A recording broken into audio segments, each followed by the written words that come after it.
Hi, today for a YouTube video we are going to discuss about Java programming language and its features. So I will go one by one, and each and every feature is very important, starting from basic to advanced.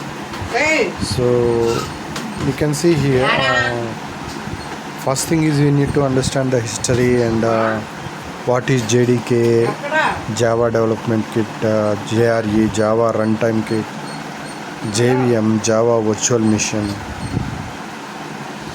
You need to understand those details, and after that you need to understand the basic architecture, Java architecture.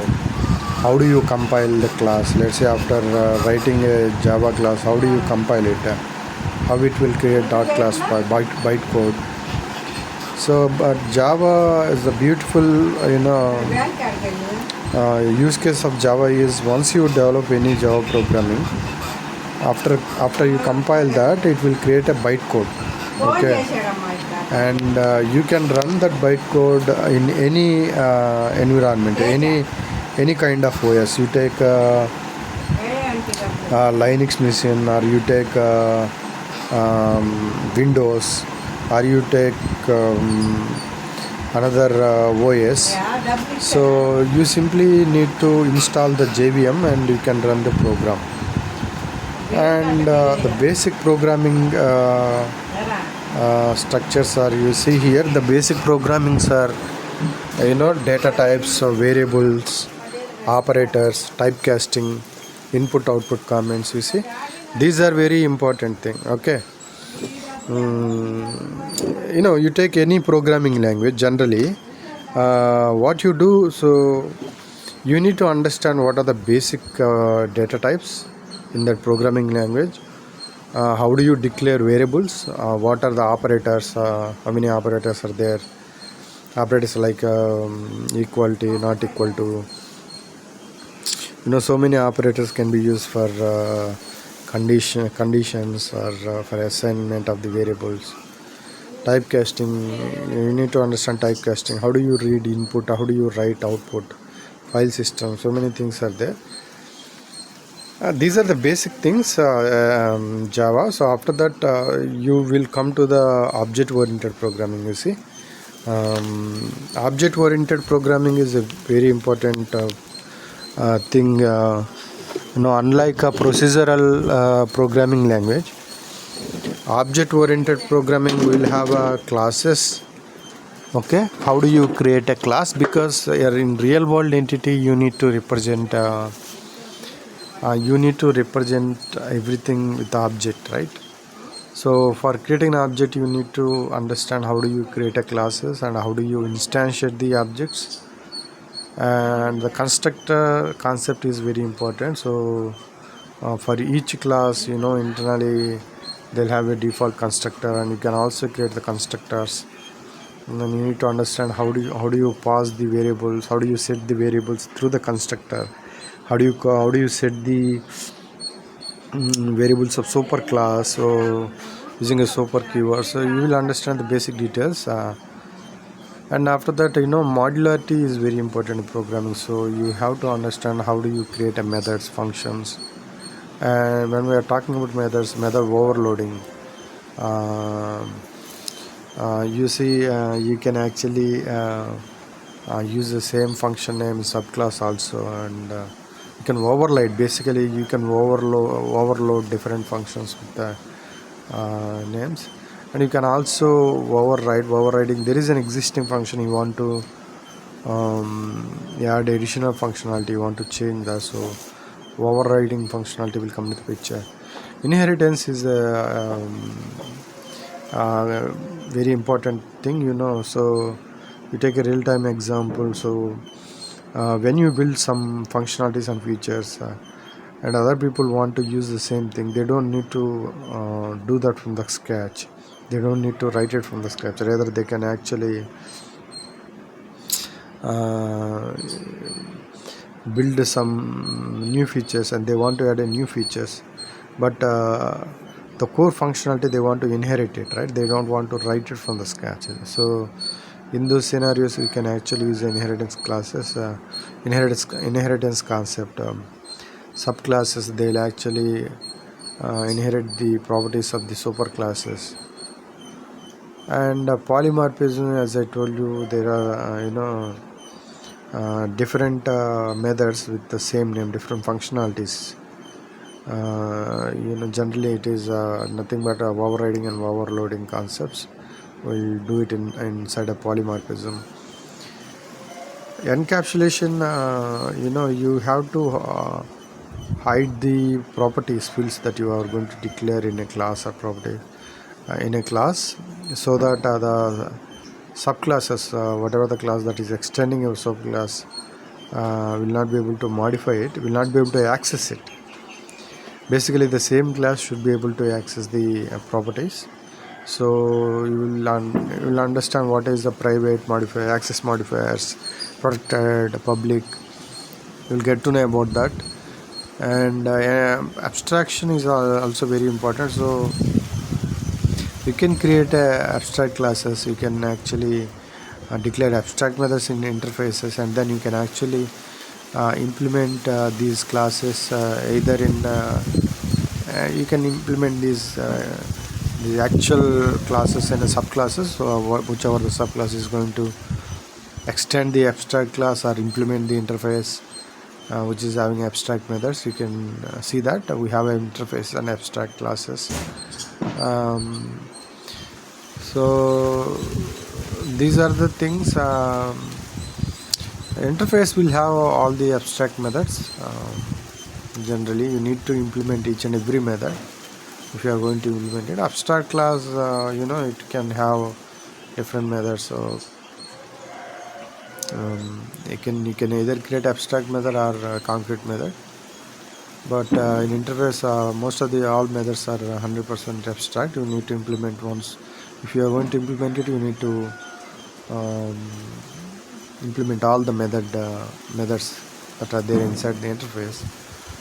And packages, you see, once you develop any module, you can actually package that. You can so that in another classes, in other modules, you can import the package and you can do that. Access modifier, as I told you, we will use this access modifier in encapsulation concept, hiding the details, hiding the properties so that they will not be visible. This thing. So string handling is also one of the best features in Java. You can handle multiple strings. Let's say you want to process multiple files and you will deal lot of strings, right? So string handling is very important. String builder, string buffer, you see, string builder is a thread safe, I think. String buffer is there. You can create multiple strings, and what you need to understand what is immutable object. Basically string is immutable. What is the significance of immutable objects and how they will actually save the memory, these things are very important. Regular expressions also you need to understand. These are very important. So arrays are best things, and even if I have a collection, so the basic programming, whenever you understand, you need to understand the arrays, one-dimensional arrays, multi-dimensional arrays, most of the mathematical computations, right? We generally use the arrays to do the computations and all. Array utilities, what is searching, sorting algorithms, you need to understand how do you search and setting.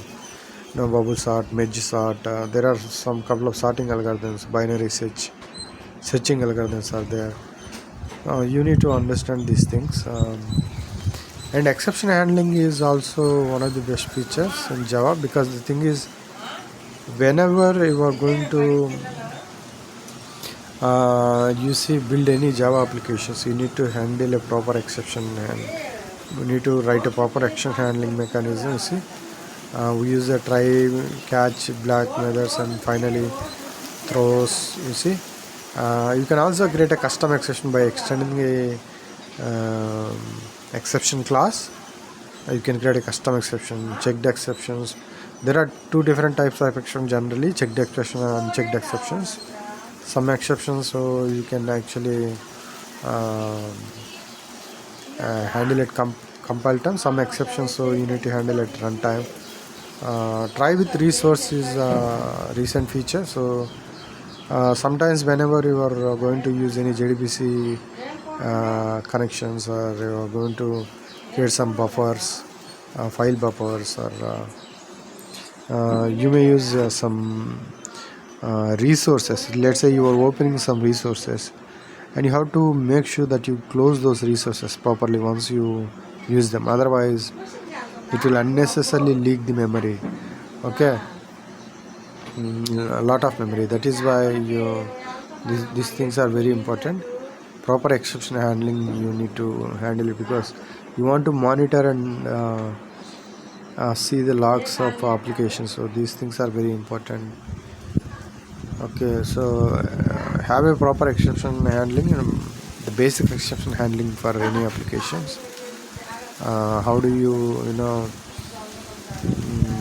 throw the exception whenever exception occur, and you can actually configure some third-party logging software if you go into the deeper, but this is a basic, right? You can see here.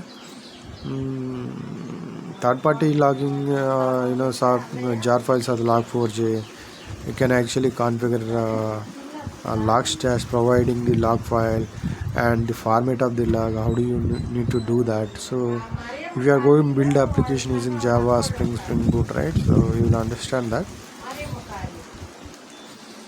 configuring a logging is very important. So, and the thing is, exceptions as very important. Okay, collections is also one of the good thing. So in real time, most of the time, you see, we as a developers, we use the collections. We use list, array list, stack, set, and map.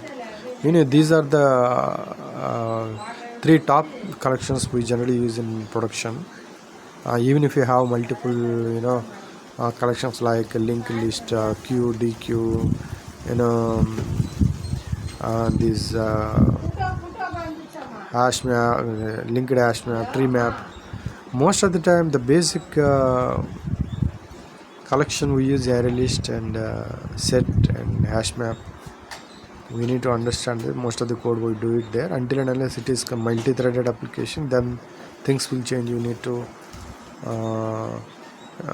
thread safe collections. You may need to use the thread safe collections as well. There like vector. So there are a couple of collections. You have to understand what are those. So understanding the collections is very important thing, because we basically deal with the data. We can store any object inside a collection. We can also store any primitive data inside the collection. Collections are very useful to deal with the data. You want to store some data, you want to iterate it, and you want to apply a few methods on the collections, right? So many collections are there. So understanding collections would be very important as a developer, Java developer. If you are working on as a developer, or you want to write some standalone application, you want to write some batch programming, you want to write pipeline, you want to build something, right? So collections are very important. You can actually deal with the data, file processing. You can write some complex logic using this logic. You don't need to write searching and sorting algorithm from the scratch, underlining scratch, because most of these collections they'll have this searching and sorting algorithms based on these algorithms they were developed. You can simply use these keywords. In my opinion, as most of the developer, as a good developer, you try to use the keywords. Do not try to write something from the scratch, because if some keywords, some features are introduced in Java, that means they already understood some specific set of problems. That is why they introduce features or certain kinds of keywords. So if you want to solve certain problem again, you don't need to do code that from the scratch. You can actually use the existing keywords under. Okay. So Java IO, so generics is one of the concept. Input output, Java input output features also very important. You see, we generally handle multiple files using programming, so file processing, file manipulation, data loading using files. You need to understand how do you read the file, what are the input streams, what are the buffer readers, multiple buffer readers are there, how many ways you can actually read the file. You can either read the file data as an input stream, or you can read as a character reader. What do you mean by serialization, deserialization? You see, you need to understand these concepts. File API, path API. Okay, how do you serialize the particular file data, and you can store that as a byte information into the DB. So in terms of networking, right, so serialization, deserialization is very important when you transfer data over the network, right? So you need to serialize that, and so that you can deserialize after that, after the transfer, right? So many applications are there. Before storing a DB also you can serialize and deserialize. So many use cases are there. Multi-threading and concurrency. You see, multi-threading and concurrency is a important thing. So what do we do here? Multi-threading, concurrency. You want to develop an application, thread-based application. You want to process multiple tasks parallelly, concurrently. So you need to have this multi-threading features and concepts. You can actually create multiple threads. There are you can create a thread using thread and random interface. There is executor framework. You can actually use executor framework. It is simplified the creating the threading concepts, and thread pool, how it handles multiple threads. Synchronization concept. So you need to understand what is the deadlock problem, how you can solve the synchronization problems. You can see there are lock, read-write lock, semaphore concepts, completable features. So when you are creating a thread, you need to understand these particular classes. This would be so useful for you. Rest condition, deadlock situation. So how do you handle this situation in application point of view? In general, you take any frameworks, they all include these concepts internally. Internally, these mechanisms are handled by the frameworks generally. So multi-threading applications are also very important when you are working in threading based. So you want to develop a multi-thread application. So you need to understand this concept. Otherwise, you can ignore this. The thing is, you want to develop a concurrent application. For distributed reason, you want to develop applications. You need to understand these things. Okay. And Java 8 features are also very good features. And nowadays, Java 8 features, functional programming. Every developer is using functional programming because you are going to achieve everything in single line. It is avoiding a lot of boilerplate code. It is reducing a lot of boilerplate code. So you can see here lambda expression, functional interface, method references, optional default methods. Okay, static interface methods, date and time API. Stream API is a very good API. You want to process data in the stream, so you use that. Default methods. So recently, along with the functional interface, they introduced default methods as well. And you need to understand what is the significance of default methods, static methods. Okay. And datetime API was improvised. Completable feature. Generally, we use this class as well. You need to understand what is the significance each and every class. So Java 8 is still being used by many developers nowadays, still dominating it, because most of the application code you can simply write it in a single line.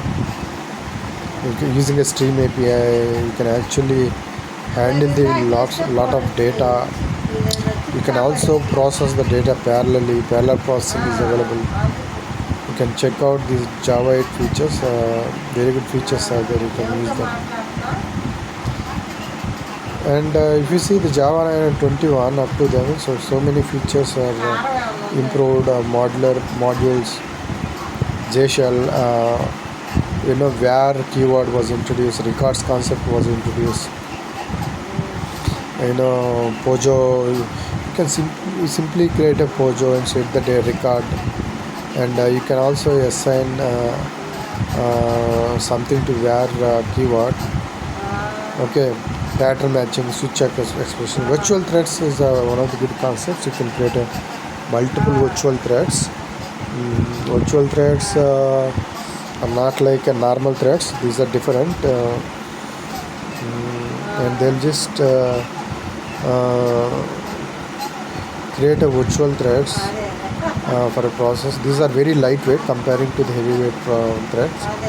So you need to understand what is virtual thread concept and how do you do the structured concurrency, foreign function API, string template. Okay, these things are very important.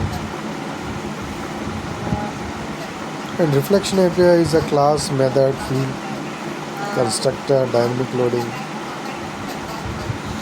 annotation processing. So these are the things. Built-in annotations, you see built-in annotation, custom annotation, meta annotations.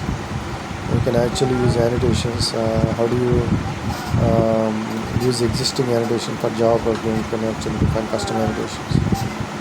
For connecting to the database, for establishing connection from application to DB, you need to understand how do you use the JDBC, Java database connectivity. What is database? How do you create a connection? When do you use prepared statement, callable statement, transaction, batch processing, connection pooling? So when you create a connection, right, every time you use a connection, right, for database, it will create some connection objects. So connection pooling manages this connection objects in general. In real time, whenever the connection objects are going to increase, so sometimes may result memory overflow exceptions. So handling a connection pooling is very important, right? You need to carefully handle the connection pooling depending on the traffic size or your application traffic. You need to configure the connection pooling here. Networking is a concept. You see, networking is also very good programming. So you want to develop network based applications. You need to understand socket programming, server socket, user datagram protocol, TCP protocol, URL, what is URL, and HTTP client. How do you use this protocol? So when do you use UDP, TCP protocol, you have to understand these things in networking. So for your application, XML and JSON, you see, these are two ways you can actually deal with the data when you are building applications. JSON is very lightweight and simple parsing. Parsers are available. So if you want to deal with the data in the JSON, it is very straightforward. For many of the applications, they'll support this format. XML format is a little bit tricky. So some of the applications, banking applications, or some of the web services like SOAP-based web services, they'll use simple object access protocol, and they'll build the applications, the web services. So they basically send data in the form of XML. The clients also receive data. So when you develop a contract, so other side they'll actually import the contract and they'll generate the stubs and they'll access your web service. So the data will be XML. Generally RESTful web services, they deal with JSON. It is very straightforward. either JSON or normal text, but most of the time JSON, because you can simply convert JSON to any object and object to JSON, vice versa. It is very straightforward. XML, it's a little bit tricky. You can also do that. You can use a couple of third-party jars, and you can do you can actually map XML to object and object to XML. But XML data, is kind of some of the banking system, they need more secure web services, SOAP-based web services, and they use the XML as a standard data exchange, data format. And JVM internals, so you need to understand JVM internal, because when you are building applications, you cannot simply create a lot of objects using a new operator, and whenever you want to use it for simplicity. You cannot instantiate multiple objects that actually result memory overflow. Sometimes it will result memory overflow.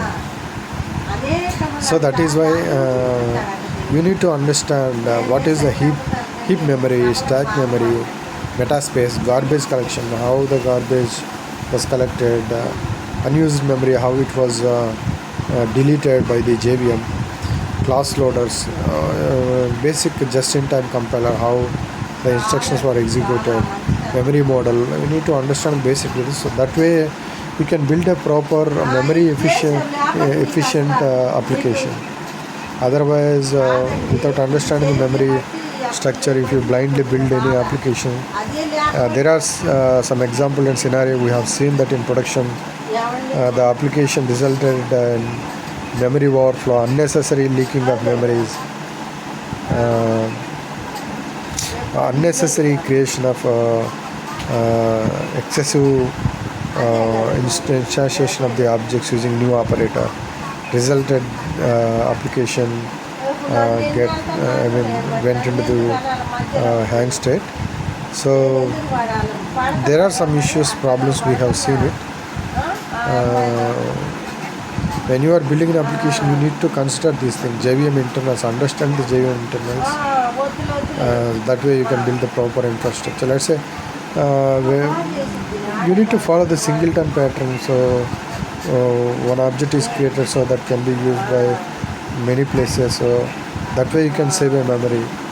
So that is why understanding JVM internals is very important.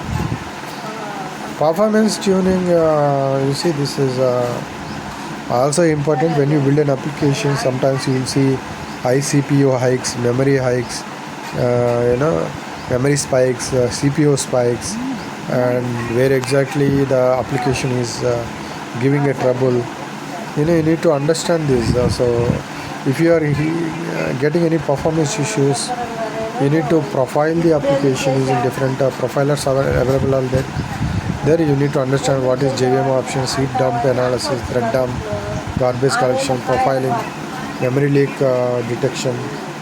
You need to understand these things, okay, as part of the Java. And very good Java developer, they always well versed with the Java design patterns. Design patterns are very important. So when you are building an application, so you need to follow the design pattern. That way you can build very standard and perfect applications, very efficient applications. We have a singleton, creating a instance only once, and you can use multiple. From the factory can get any object whenever you require it, without understanding the complexities, how you are creating an object and all. The abstract factory, builder pattern, prototype. Sometimes you need to process multiple requests differently. So adapter pattern. So let's say when you are dealing with multiple heterogeneous web services, you want to integrate them, you need to write an adapter to make them sync, right? So these are important. Decorator, facade, observer pattern, strategy. So chain of responsibility, proxy, MVC. We have to understand these design patterns. Uh, Understanding the design patterns is the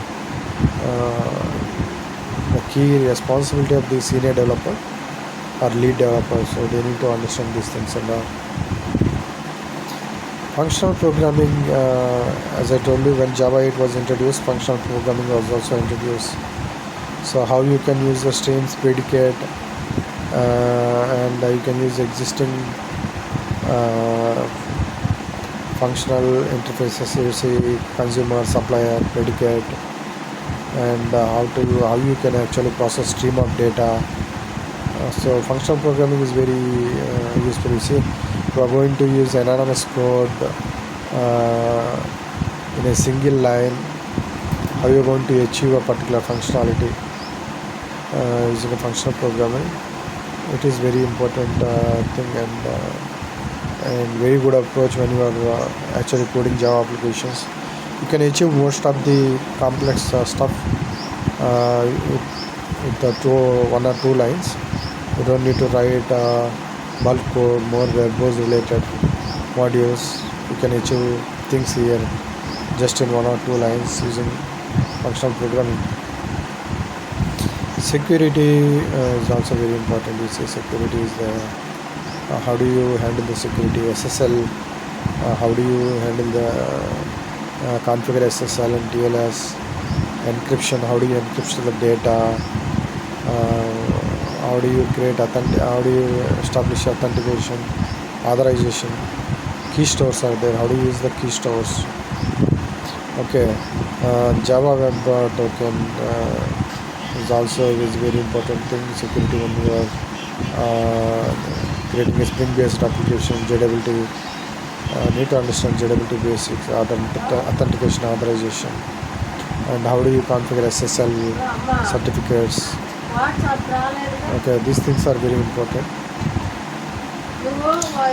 And unit testing is also one of the things. So you are developing multiple modules. When you integrate it, you need to do the unit testing and how the modules are integrated, and how to understand mocking, unit testing, assertions. So the Mockito framework, you can actually do that. Or TestNG framework is also there. Depending on your choice of interest, you can actually choose for testing related frameworks. Build tools, most preferable build tool is the Maven. You can also use Gradle and other Ant build tool. Also, you can use it for a couple of applications. They prefer to use Ant build tool. Some of the most Spring applications, they use a Maven, and some people they use a Gradle. Gradle is also one of the best build tool. Nowadays, most of the people are preferring to use Gradle. So as I told you, logging you can configure advanced way. You can use a logging API, SL4J, Log4j, third-party jars. You can actually use this. You can configure the jars, and see, this is the Java features. Actually, how do you print the logs out? Info logs, warnings, errors. How do you print all these details in log file? You need to understand logging framework here, logging features. So advanced Java, enterprise Java, you see, you can create enterprise applications using Java. You can actually build a front-end layer using JSP servlets, backend using REST API. You need to understand dependency injection, ORM, object relational mapping frameworks. You can use a Hibernate, right, or MyBatis. These are the framework. You need to understand Spring framework for dependency management. Inversion of control features are available with Spring Boot, Spring framework, and Spring Boot simplified the Spring framework. You can do everything using annotations and property files. Spring Data JPA, Spring Security, Batch, Cloud, Microservices architecture, recent architecture. So messaging is a kind of asynchronous based approach. If you are going to build event driven architectures, let's say you want to publish some events, you can publish those events in a queue. Other side you can consume that data using consumers. So these are the messaging software: JMS, Apache Kafka, RabbitMQ. Batch processing, so you can load millions of records, terabytes of records using Spring Batch. You can build ETLs, you can schedule those jobs, you can actually process data chunk wise, you can actually create a retry mechanism, batches fail. Okay, these things are important. Reactive programming nowadays came to the picture. Earlier we have a webflex for reactive kind of programming. Now reactive programming, reactive streams, so you can actually code application with asynchronous concept. That way you can avoid synchronous issues. Sometimes some applications architectures they do not work with the synchronous style, they will work in a synchronous way. So reactive programming is very important. Cloud and containers, nowadays we are going to create APIs with the different programming tech stack, so we can actually containerize them and we can actually create images and deploy them in Kubernetes cluster, and we can deploy this container cloud easily. So cloud native deployment is also made possible, very simple, using container approach. Docker, using Docker, how do you do that? Continuous integration, continuous deployment made very easy using a Docker, using very Docker. So this is very important. Monitoring, you need to monitor your application. So how do you configure Prometheus, Grafana, Micromax, distributed tracing? So you can have a third-party ELK stack logging also. You can use some software tools like Splunk and other tools for logging and monitoring. For searching capabilities also you can use ELK stack. Advanced topics you need to understand: reflection, custom class loader, bytecode manipulation. These are a little bit deeper, and generally we don't do this until there is specific requirement. So JNI for you want to configure data source details in servers, so you need to understand the JNI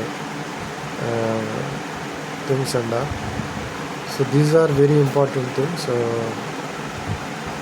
when we are talking about Java.